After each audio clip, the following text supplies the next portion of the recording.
Comme est notre tradition, alors remercions Dieu pour le fait que nous avons l'opportunité d'avoir la parole de Dieu. Vous pouvez comme dire avec moi ברוך אתה אדוני אלוהינו מלך העולם אשר נתן לנו תורת אמת והיה עולם נתח בתוכנו. ברוך אתה אדוני נותן התורת. Béni sois-tu, Seigneur, le roi de l'univers, notre Dieu, qui a donné qui nous a donné la parole de vie et a planté parmi nous la vie éternelle. Seigneur, nous te louons, qui nous donne la joie d'avoir les Écritures. Amen, amen. Alors, nous sommes rendus au chapitre 3 du livre de Joël. Ça vous est déjà arrivé de lire la Bible et ça a l'air vraiment du monde dans lequel on vit aujourd'hui? Cette semaine, alors que je préparais cette étude, j'avais le texte de Joël sur un de mes deux écrans et de l'autre côté, les nouvelles qu'on vient de parler. À un moment, je me suis dit, est-ce qu'ils parlent vraiment la même chose? C'est comme si je me disais, est-ce que j'ai mélangé mes écrans par erreur? C'est exactement l'impression qu'on a lorsqu'on lit le livre de Joël, chapitre 3, quand le Seigneur déclare qu'il va rassembler toutes les nations à côté de Jérusalem, dans la vallée de Jéhoshaphat, la vallée du jugement de Dieu. Verset 2. Là, j'entrerai en jugement avec elles, les nations, au sujet de mon peuple, Israël, mon héritage, qu'elles ont dispersé parmi les nations, et au sujet de mon pays, qu'elles se sont partagées. La raison de ce jugement est bien claire ici, au sujet de mon peuple, d'Israël, mon héritage. Et c'est là que nous allons voir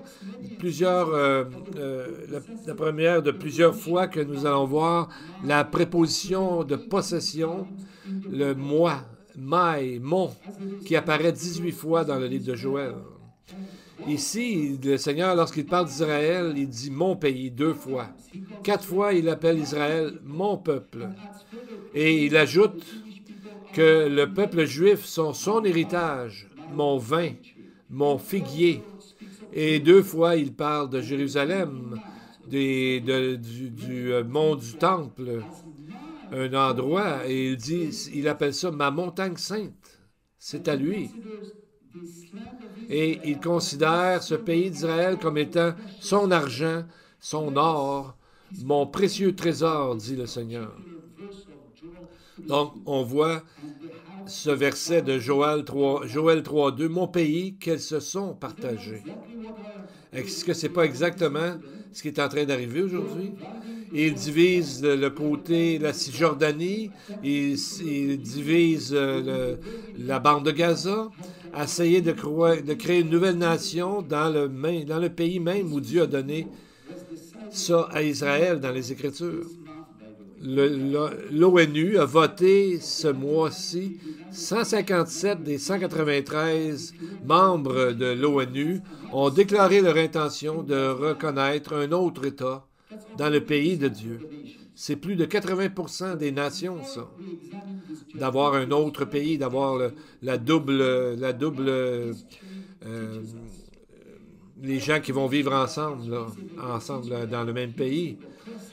Donc, on voit que toute nation, à travers le temps, la Bible nous montre bien que toutes les nations qui se sont levées contre Israël pour l'abuser, l'oppresser, persécuter, ont fait face à de sévères conséquences. Dès les premiers jours, la main de discipline de Dieu a tombé sur les nations qui se sont opposées à son peuple, à moins que Dieu l'ait décidé autrement. Ce que Dieu a dit, Genèse 12.3, « Je bénirai ceux qui te bénissent, et je maudirai celui qui te maudit. » Et on voit que un peu plus loin, dans ce même chapitre, l'Éternel frappa de grandes plaies Pharaon et sa maison au sujet de Saraï, femme d'Abraham. Pourquoi? Parce que c'était elle qui portait la semence, la descendance du Messie, qui va jusqu'au Messie. Et on voit aussi ce qui est arrivé à la roi des Philistins, 2 fois dans Genèse 20 et dans Genèse 21, avec Abraham et Isaac. Il a pris peur face à la puissance de Dieu qui était dans la vie de ces 2 hommes. Et à travers l'histoire, l'Égypte avec Pharaon dans les jours de l'Exode de la Bible, et ensuite les empires puissants comme l'Assyrie, la Babylonie, Perse, la Grèce et Rome. Et ensuite, il y a eu les empires ottomans et anglais. Et ensuite, le régime nazi et la Russie. Et chacun de ces puissances qui s'est levé contre Israël ont finalement soit disparu dans l'histoire et sont beaucoup plus faibles aujourd'hui. Donc, on voit que depuis le tout début, à partir de l'indépendance d'Israël en 1948, toutes les coalitions arabes et toutes les coalitions se sont heurtées à la parole de Dieu parce que Dieu protège son peuple. Alors, dans ce livre, on voit que le jugement commence par celui qui vient du Nord, comme on voit dans Joël 2,20 dont on a parlé. Et on voit, Jean, lui, l'appelle dans l'Apocalypse la bête ou l'Antichrist. On a commencé à regarder les premières écrits dans le livre de Joël, mais nous allons relire Joël 2,20 à nouveau. « J'éloignerai de vous l'ennemi du Nord. Je le chasserai vers une terre aride et déserte. Son avant-garde dans la mer orientale, son arrière-garde dans la mer occidentale, et son infection se répandra, s'élèvera dans les airs parce qu'il a fait de grandes choses. » Celui qui vient du Nord, en hébreu, Hatsaphoni, veut dire celui qui vient du Nord, ou comme certains rabbins ont dit, celui qui est caché, qu'on ne voit pas, ou qui se cache. Mais ici, on le voit très bien qui il est. Il est le même qu'on voit qu'il est apparu dans le Jardin d'Éden. Joël 2,3 nous parle justement du Jardin d'Éden pour nous montrer, nous donner un indice des ambitions de cet ennemi. Joël le voit arriver avec une armée terrible et grande qui vont arriver, Joël 2,3, qui vont passer par-dessus les montagnes d'Israël avec fureur, versets 4 et 5, qui vont toutes détruire les défenses d'Israël et vont s'en aller vers le cœur de la ville, verset 8. Donc, c'est vraiment une ressemblance frappante avec le portrait d'Ézéchiel qui parle de la guerre de Gog et Magog. Probablement, c'est pourquoi certains rabbins ont conclu que la prophétie de Joël est en fait exactement cette invasion-là. Donc, on voit que celui qui a envahi Israël et qui rêvait de conquérir Jérusalem, on voit que maintenant va tomber dans la défaite au pied même de la cité qu'il voulait avoir. La prophétie va nous en parler. Donc, il va tomber sur le dos directement, sa face se tournant vers la mer de l'Est, qui est dans le fond la mer morte, et son dos sera vers la mer de l'Ouest, qui est la mer Méditerranée, comme on voit sur l'écran en avant. Donc, on voit ici que cela parle, cette prophétie dans Zacharie, de la seconde venue du Messie. C'est ce qui arrivera et qui fera tomber le royaume de celui qui attaque Dieu. Zacharie 14, 4 dit, parle de la seconde venue. Ses pieds, à Jésus, se poseront ce jour-là sur la montagne des Oliviers vis-à-vis de Jérusalem du côté de l'Orient. La montagne des Oliviers se fendra par le milieu et à l'Occident, comme dans Joël. Et il se formera une très grande vallée, une moitié de la montagne reculera vers le nord et une moitié vers le sud. Imaginez-vous la scène quand Jésus va arriver, et plusieurs reconnaîtront alors celui qu'ils ont percé. Et la montagne se brisera en deux de l'est vers l'ouest, qui va créer une large vallée devant l'endroit du mont du Temple, comme Joël le décrit ici. C'est une époque où est-ce que, justement, c'est en train de tout se préparer parce que le jugement des nations viendra sur ceux qui sont venus pour détruire Israël. Et comme Zacharie explique comment Jésus va retourner et juger les nations et comment une vallée sera formée lorsque Jésus mettra sur le pied des Olives, Joël le mont des Oliviers, plutôt, Joël nous donnera la longueur de cette vallée, de la mer Méditerranée à la mer Morte, à peu près 80 km ou 50 000. Et c'est là que les armées de celui qui vient du Nord tomberont et seront jugées. Et on entend souvent aujourd'hui de la rivière à la mer, en disant que la Palestine un jour retrouvera cette superficie. Mais on voit que cette phrase est un écho d'une scène qu'on voit dans Joël 2:20. La rivière est nulle autre que la rivière du Jourdain, qui s'en va vers la mer Morte. Donc, c'est vraiment ce que Joël est en train de dire, de la mer de l'Est, donc de la mer Morte, à la mer de l'Ouest, qui est la Méditerranée. Et c'est là que les nations seront jugées. Donc, on entend souvent ça, de la rivière à la mer, la Palestine sera libérée. C'est pas un slogan qui est nouveau. Cela a commencé dans les années 60 et 70, durant les protestations par l'organisation de la Palestine de l'époque, et plus tard qui est devenue le Hamas, qui ont toujours voulu un État palestinien à côté d'Israël. Pas pour vivre en paix avec Israël, parce qu'ils veulent le détruire, mais pour le remplacer. Mais Dieu en a d'autres vues à ce sujet-là. Parce que Dieu a dit dans Genèse 15:18, « En ce jour-là, l'Éternel fit alliance avec Abraham et dit, « Je donne ce pays à ta postérité, depuis le fleuve d'Égypte jusqu'au grand fleuve, au fleuve d'Euphrate. » Donc, c'est-à-dire de l'Égypte à l'Irak. Et c'est ce que Dieu dit qu'il va donner à Israël. Ce sera le territoire d'Israël dans l'âge messianique ou dans le millénium, tout comme Dieu a promis. Alors que Zacharie nous parle de la vallée qui va de l'est vers l'ouest, Joël, lui, nous donne la longueur de la vallée.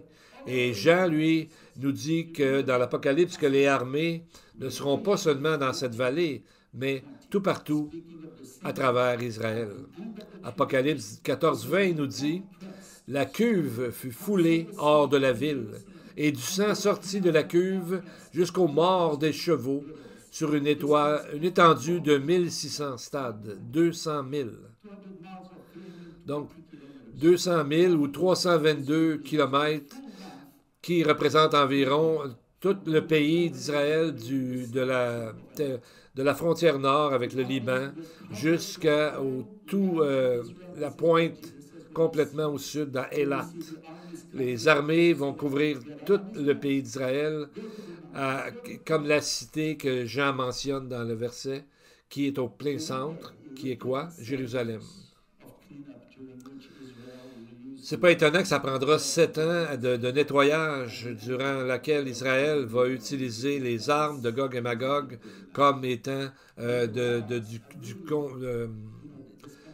pour combustion, pour finir la guerre, pour combustion, pardon, à la fin de la guerre de Gog et Magog, comme Ézéchiel nous dit, chapitre 39, verset 9.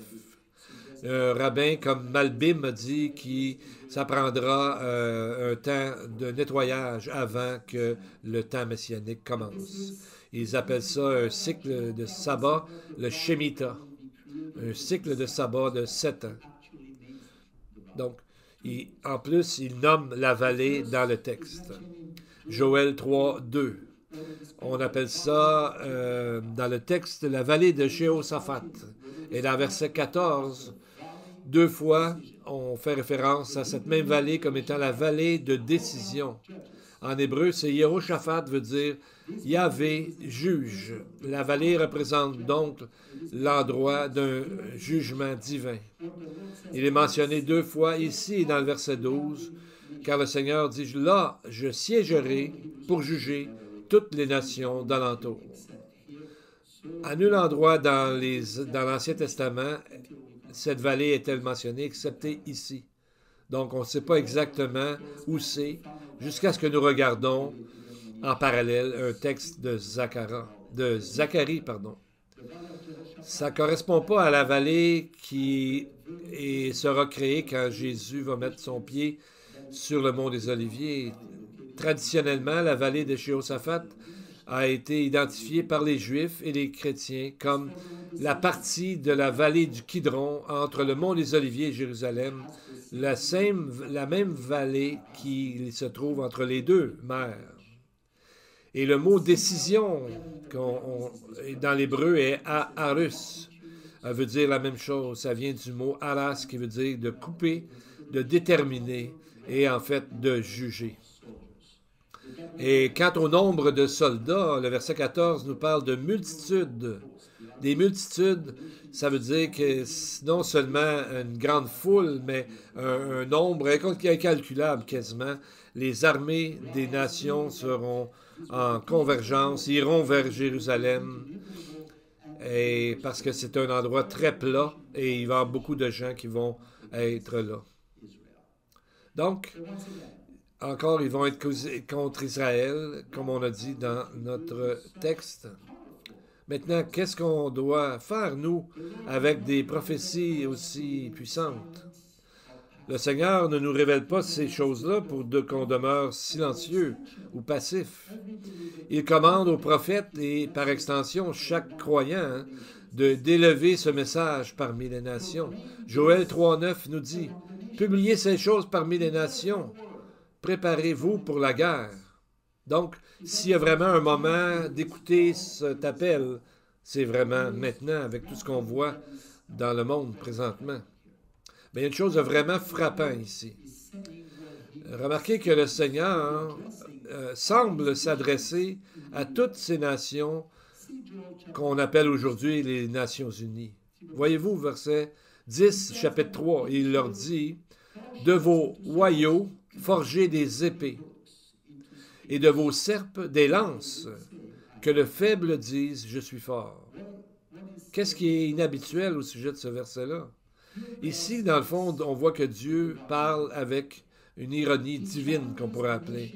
Il défie les nations de s'armer, de vraiment, comme pour renverser la promesse qui a été faite à travers Ésaïe et Michée concernant les temps messianiques, où il est dit « De leurs glaives, ils forgeront des hoyaux pour l'agriculture, et de leurs lances, des serpes. » Ésaïe 2,4 et Michée 4,3.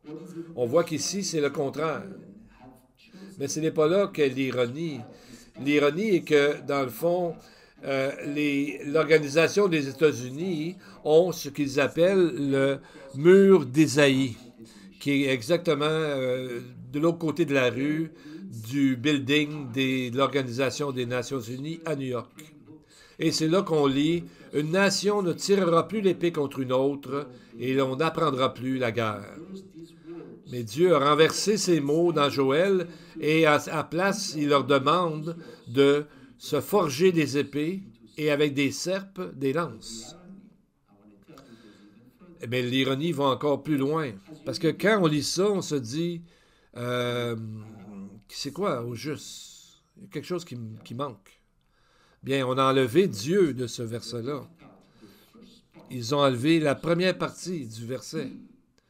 La première partie du verset dit « Il, Dieu, sera le juge des nations. Il, Dieu, sera l'arbitre d'un grand nombre de peuples. » Alors, la paix arrivera. Ils ont vraiment fait exprès pour le citer en enlevant du contexte que c'est Dieu qui va faire ça, en disant que l'homme va arriver finalement à faire la paix un jour. Donc la vraie ironie, c'est que dans Joël, Dieu, on dirait, leur répond en renversant cette citation et leur demandant de se préparer pour la guerre, parce que l'homme ou les nations ne peuvent pas amener la paix sur la terre. L'histoire nous en est témoin tellement de fois. Donc qui va juger les nations? Yeshua. Qui va amener la paix sur la terre? Yeshua. Le mot « juger » dans ce verset de Ésaïe et Michée et Shaphat, qui veut dire, qui est la racine du mot « Jéhoshaphat », qui veut dire que le Seigneur lui-même va juger les nations pour avoir ultimement rejeté le salut en Jésus. Alors, les nations doivent considérer ce verset très sérieusement pour vraiment, s'ils veulent une transformation. Mais une autre ironie, c'est dans ce corps des nations, l'Organisation des Nations Unies a tellement souvent été contre la nation de Dieu, contre Israël. Par exemple, depuis la création de l'Organisation des Nations Unies en 1945, son Conseil de sécurité s'est rencontré seulement 30 fois. Le Conseil de sécurité, mais de ces 30 fois, 25 fois, ils se sont convenus spécifiquement pour condamner Israël. C'est anormal. Et on voit que c'est une fixation surnaturelle qui a été prophétisée par les prophètes de la Bible. Et c'est ce que le Seigneur a contre les nations. En plus, selon l'horloge de l'ONU, de 2006 à 2024, les nations, l'Organisation des Nations Unies ont adopté 108 résolutions contre Israël. Un fort contraste entre les seulement 45 résolutions contre la Syrie, même si on savait que Bachar al-Assad a massacré brutalement, a gazé son propre peuple. Seulement 15 résolutions ont été contre l'Iran et seulement 10 contre la Russie, qui aujourd'hui envoie encore des drones contre les civils ukrainiens. Et donc, on voit que très rarement, ils ont été amenés dans le Conseil de sécurité de l'ONU. En fait, on pourrait appeler qu'ils servent à rien ou encore qu'ils sont injustes envers Israël. Maintenant, on voit que ces 5 nations sont identifiées dans notre texte ce matin. Si vous êtes une nation, c'est un endroit où on veut pas, une nation ne voudrait pas avoir son nom là. Ces nations, pour la plupart, sont vraiment impliquées activement dans le Moyen-Orient. Et une de ces nations est nouvellement contre Israël, le Yémen, qui est mentionné dans Joël. Alors, on va regarder ces 5 pays contre Israël. Les 2 premiers ne sont pas une surprise. Verset 4. « Qu'est-ce que vous êtes pour moi, Tyr et Sidon, et vous tous, district des Philistins? Voulez-vous me donner une récompense? Si vous voulez me récompenser, je ferai bien vite retomber votre vengeance sur vos têtes. » Certaines versions ont au lieu de récompenser, tirer vengeance de moi. Où sont ces nations de Tyr, Sidon et la Philistie aujourd'hui? Bien, commençons par le nord. Tyr et Sidon représentent le Liban, qui est la base du Hezbollah. La Philistie est le temps où les Philistins étaient là déjà au temps de Moïse, qu'on appelle aujourd'hui la bande de Gaza, qui est la base de l'organisation terroriste du Hamas. Aujourd'hui, on entend parler de la paix dans cette région, mais Joël nous dit que ces 2 groupes, Hamas et Hezbollah, sont encore là et se préparent à la guerre, même s'ils sont tranquilles présentement. Pensez pas qu'il va y avoir la paix maintenant. Seulement Jésus pourra amener la fin de cette guerre lorsqu'il reviendra. Voyez-vous comment Dieu présente le texte? Il leur demande, « Est-ce que vous êtes là pour me donner une récompense? Est-ce que vous êtes là pour... est-ce que vous pensez qu'il rend un service à Dieu en haïssant les Juifs? » Mais on voit que c'est le contraire qui va arriver et combien c'est important de voir dans Ézéchiel 28 que le Seigneur prononce un jugement sur le roi de Tyr, dont l'orgueil l'a amené à dire « Je suis un Dieu ». Ézéchiel 28, 9. Et dans le passage d'Ézéchiel, on voit que finalement, le roi de Tyr représente l'ange déchu lui-même, Satan, qui est appelé dans le texte le roi de Tyr. Certains morceaux du texte nous montrent que c'est un ange dont on parle et non pas de seulement le roi de Tyr. Et on voit dans le fond la chute de celui qui vient du nord, qui était une fois en Éden, le jardin de Dieu, verset 13. Et il a été créé comme un chérubin, qui est un des plus hauts dans le monde angélique, mais l'orgueil l'a consumé. Il s'est cru au-dessus de Dieu et il a voulu et il veut toujours être Dieu, ce qui n'arrivera jamais, gloire à Dieu. Et qui d'autre est là? Les Sabéens, dans verset 8, sont ce qu'on appelle aujourd'hui le Yémen, qui envoie des drones vers Israël. Et Dieu a noté qu'ils sont là. Qui sont ces gens? Bien, on les reconnaît premièrement dans la table des nations, Genèse chapitre 10, verset 7. Ils sont parmi les fils de Ham. Ensuite, on les voit durant les jours de Job, alors que Satan les incite à prendre possession et de tuer les servants de Job. Job 1,15. À travers les Écritures, ces gens-là de Ham sont souvent des marchands et des gens qui font du commerce. Et il y a des caravanes partout avec eux. Mais aujourd'hui, on voit qu'ils sont non seulement des gens qui font du commerce, mais ils sont devenus des ennemis d'Israël. Et on voit ici aussi une autre personne durant le règne du roi Salomon, la reine de Sheba ou Saba, qui vient visiter Jérusalem, qui amène des épices et des pierres précieuses. 1 Roi, chapitre 10.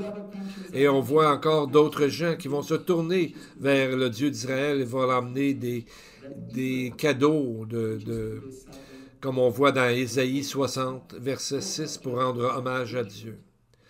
Et les deux autres pays qui sont mentionnés dans le verset 19, et Égypte, qui est l'Égypte d'aujourd'hui, son emplacement n'a pas changé, et Édom, qui est aujourd'hui la Jordanie, surtout la Jordanie du Sud. Les deux seront jugés pour le règne contre Israël. On voit qu'à travers l'histoire, Édom a été l'ennemi le plus acharné d'Israël parmi ses ennemis. Édom est un autre nom pour Ésaü, le jumeau de Jacob, celui qui a vendu son droit d'aînesse parce qu'il méprisait les bénédictions de l'Alliance. Donc, il voulait annihiler. On voit aussi dans d'autres livres qu'ils ont voulu détruire Israël, comme dans le livre d'Esther, Aman, qui voulait complètement détruire le peuple juif. Aman n'était pas un Perse, mais un Amalékite, un descendant d'Édom. Et des siècles plus tard, Hérode, qu'on appelle Hérode le Grand, qui a ordonné la mort de plusieurs petits-enfants parce qu'il ne voulait pas qu'un autre règne à sa place. Lui aussi était un Édomite. Donc, ils appellent ça, les rabbins ont appelé ça la haine éternelle qu'ils avaient. Et on voit qu'ils appelaient même les Romains comme étant Édom. Et qu'est-ce que tous ces gens-là veulent aujourd'hui? Et surtout, Édom cherche encore d'Israël. Il veut avoir Jérusalem et le mont du Temple où est le dôme. Donc, juste avant que cette prophétie sur Israël retourne dans son pays en 1948, Ézéchiel 37, les eaux séchées, on voit que les ennemis sont à la porte. Et dans le chapitre précédent, Ézéchiel 36, Dieu dit, verset 2, « Ainsi par le Seigneur, l'ennemi dit sur vous, « Ah ah, ces hauteurs antiques sont devenues notre propriété. » Qu'est-ce que sont ces hauteurs antiques? Ils ne sont rien d'autre que Jérusalem et le mont du Temple. Le cœur même du plan de Dieu est le point de concentration ou des prophéties de la fin des temps. Donc, c'est là que notre concentration, notre focus doit être dans les jours à venir, de voir qu'ils vont reconstruire le 3e temple. Ils sont tout près de le faire. Donc, Evat Rolam, qu'on voit dans le texte, ces gens-là, on appelle ça la haine éternelle, Ézéchiel 25, 15, par exemple. Donc, ces pays comme Édom ou la Jordanie et la Philistie ou la Hamas qui sont dans la bande de Gaza, Dieu dit de ces gens-là qu'ils ont une haine éternelle envers Israël. Et ça se transmet de génération en génération, cette haine. Pour ce qui est d'Égypte, À un moment donné, Dieu l'appelle dans Ésaïe 19, appelle l'Égypte mon peuple. Donc on peut louer le Seigneur qu'il y aura un reste de croyants aussi en Égypte. Mais avant ça, Joël dit que les deux régions seront un endroit désolé et complètement vide. Donc, il y a encore un autre pays qui est mentionné au verset 6, le 6e pays, c'est la Grèce, Javan en hébreu. Donc, on voit qu'on ne peut pas voir que le gouvernement de Grèce, présentement, n'a pas de l'air être contre Israël et dans l'antisémitisme. Mais un jour, on voit qu'ils vont se mettre parmi toutes les nations du monde quand il va être tous se mettre contre Israël.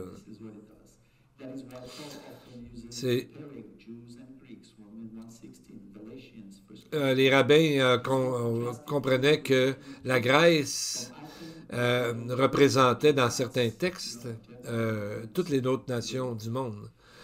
Donc, on voit, comme par exemple dans le Nouveau Testament, le terme helléniste parle qui représente les non-juifs et les nations du monde.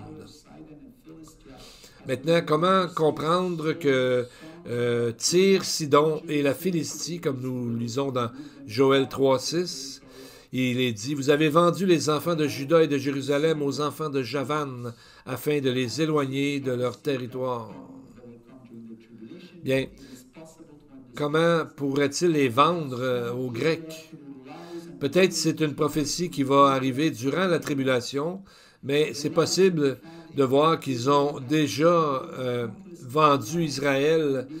Ils ont acheté, dans le fond, les menteries que les gens disent sur Israël, et eux aussi chercheraient à les éloigner de leur territoire. Donc, on voit que ces mensonges qui font que tout le monde va se concentrer un jour à travers des manipulations de toutes sortes de médias, comme on a vu dans les derniers 2 ans, jour après jour, les médias en général sont contre Israël. Ils voient toujours Israël comme l'agresseur et le méchant dans toute l'histoire et voient moins que ce que tous les gens font à cette nation bénie d'Israël. Bien, pour terminer, le livre de Joël a eu et continue d'avoir une grande influence sur le peuple juif. Et ce texte apparaît souvent dans plusieurs contextes liturgiques, religieux, souvent associés à la repentance, au jeûne et au jour du Seigneur qui vient. Joël 2, 15 à 27 est lu durant la fête du Yom Kippour, alors que le Seigneur appelle Israël pour se rassembler, prier et jeûner en vue de faire face aux guerres à venir. Et aussi, il est écrit dans le texte de Joël de déchirer vos cœurs et non pas vos vêtements. Aussi, on lit dans Joël 2, 28 à 31, durant la Pentecôte, la naissance de l'Église, ou encore le Shavuot. Et c'est pourquoi que Pierre va citer Joël 2, et on en parlera la semaine prochaine.